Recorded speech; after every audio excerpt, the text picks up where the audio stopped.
It's a gentleman by the name of Aaron Lee Ralston, who went to Carnegie Mellon and studied French and piano. And at the time that he was studying at this school, when he was studying French and piano, and he studied something else, I can't remember it, but I remember distinctly that he had a minor in piano, which I thought was very interesting considering what else I learned about his story. One thing I can tell you for sure is that I bet you, had you come up to him when he was wandering the halls and the corridors of Carnegie Mellon, that if you would have asked him if he would cut off his right wrist, he would have told you absolutely not. He needs that right wrist. He needs the hand connected to it in order to execute his ability to play the piano. And yet, had you asked this same man this same question, will you cut off your right wrist, he would have had an answer that was different in 2003. Because in 2003, while he was out hiking, he found himself pinned between a boulder and a wall. His right wrist was pinned between that boulder and that wall from a hiking trip. And he thought to himself that he would be rescued, and he spent 5 days pinned to this wall, pinned to this boulder, before he made the decision that if he was going to live, he was going to have to cut off his right wrist. Self-preservation in one stage of life looks different than self-preservation in another stage of life. If you ask someone in the midst of a struggle whether or not they would do something, their answer may be differently when they're in a space of peace. I believe that what really determines whether or not it's self-preservation or destruction is what your ultimate mission is. As the mission changes, the self-preservation method may change as well. I was thinking about this concept in the context of how we go about our day-to-day life.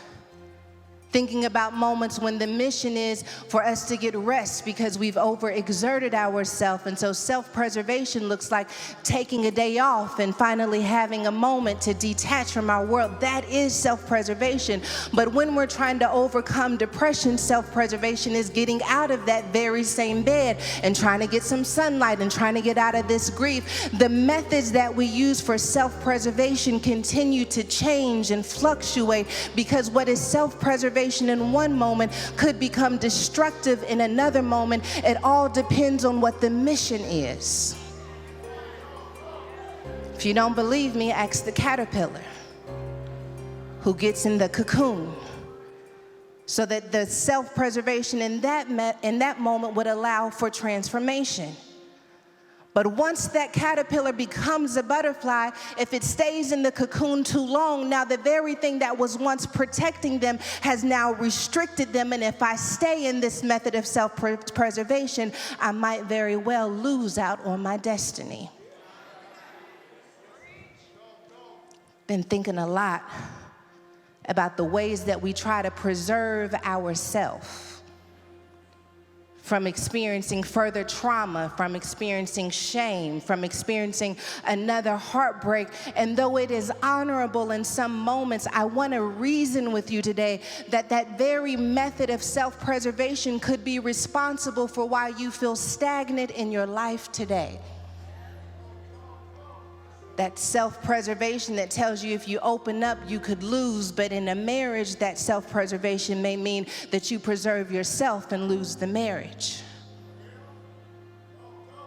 If we could have a real conversation in this room, we would have to be willing to ask ourselves, can I trust the version of myself I'm trying to preserve? Because not every version of you needs to be preserved.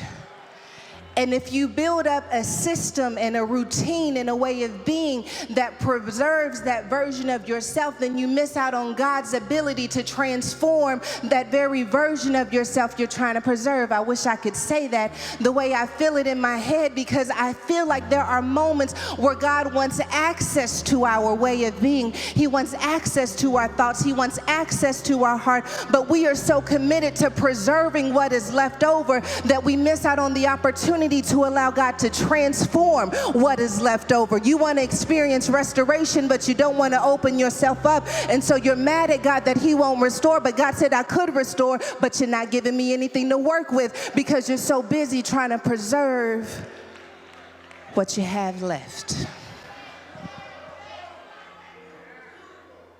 Self-preservation has an expiration date. If you don't believe me, ask Moses, who went to Midian after he killed and became a murderer in Egypt.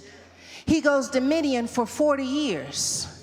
But after he's in Midian for 40 years, the Lord makes himself known to him in Midian to let him know that what you did to preserve yourself in Midian was good for where you were, but now it's time for you to come out because I got more work for you to do. You see, self-preservation is not the mission. Your self-preservation is a method that you use as a vehicle. God, help me to say it. Self-preservation is a vehicle, but it is not the destination. So I practice preserving myself because I know that God has work for me to do.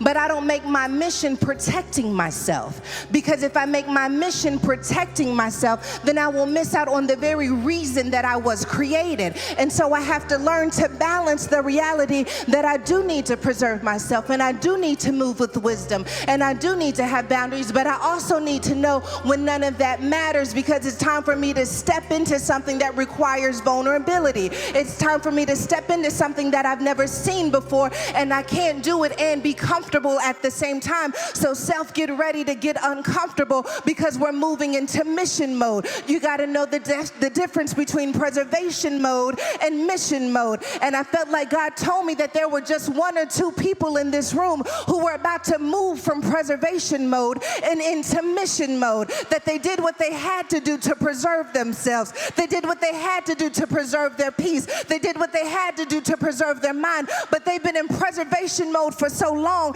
that they feel like God is trying to move them somewhere, but they don't know how to let them go. And I'm telling you, the only way that you move into mission mode is when you say, God, I've got enough of me. Now I'm ready for you. God, I recognize that there's still something left, but I don't want to be down to crumbs anymore. I want to know what you can do with leftovers. If you don't believe that you serve a God who can do something with leftovers, baby, you in the right church, because the potter's house is all about broken leftovers that the potter knew how to put back together. If I had about 5 saints in this place, we would take a minute and tear the roof off this place, because we know that we serve a God of leftovers. You're looking at me in overflow, but you didn't know that overflow started with leftovers. You're jealous of what God is doing now, but if you could have seen the overdraft, if you could have seen when I lost my mind, if you could have seen when I wanted to get out of here, if you could have seen when I thought I had no worth, you're celebrating now. But baby, when I tell you that now couldn't have happened unless then.